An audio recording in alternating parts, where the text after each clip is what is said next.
This morning, a person reportedly shot and killed during an incident involving an ICE officer in Biddeford. That's about 25 minutes outside of Portland, Maine. The state's House Speaker writing in a social media post that state officials are on the ground investigating the shooting. This would mark the second fatal ICE-involved confrontation in less than a week. NBC News senior Homeland Security correspondent Julia Ainsley following this one for us.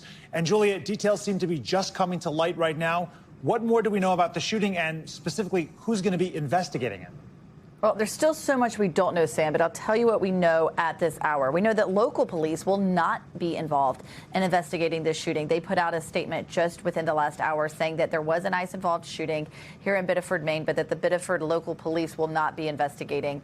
We do also know that FBI is on the scene, and here's a statement from the governor, Janet Mills, saying, I've been briefed on the fatal shooting in Biddeford this morning involving federal law enforcement. She goes on basically just to say that all of these law enforcement agencies are going to be working together, including the Office of the Chief Medical Examiner, to determine the facts of what occurred this morning.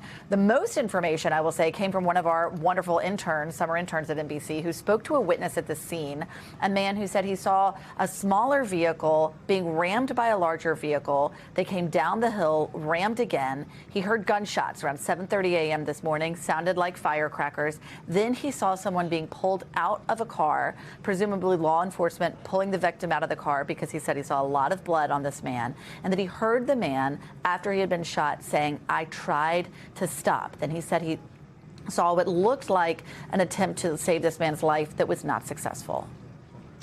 Julia, have we heard from DHS? This is the second alleged ICE-involved shooting in less than a week, the other one being in Houston, where they did say that they had the wrong person. That's right. That was just last Tuesday where they where they arrested and fatally shot someone who was not the target that they were looking for. In this case, Vicki, we haven't heard anything yet from DHS, and this was 7:30 this morning. So we're going on almost 5 hours now with nothing from DHS or ICE. That's very unusual.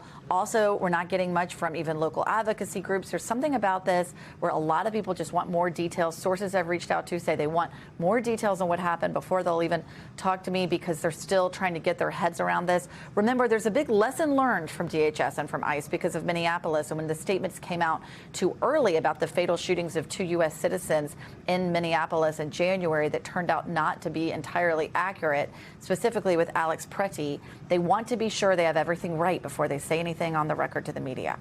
We thank you for watching, and remember, stay updated on breaking news and top stories on the NBC News app or watch live on our YouTube channel.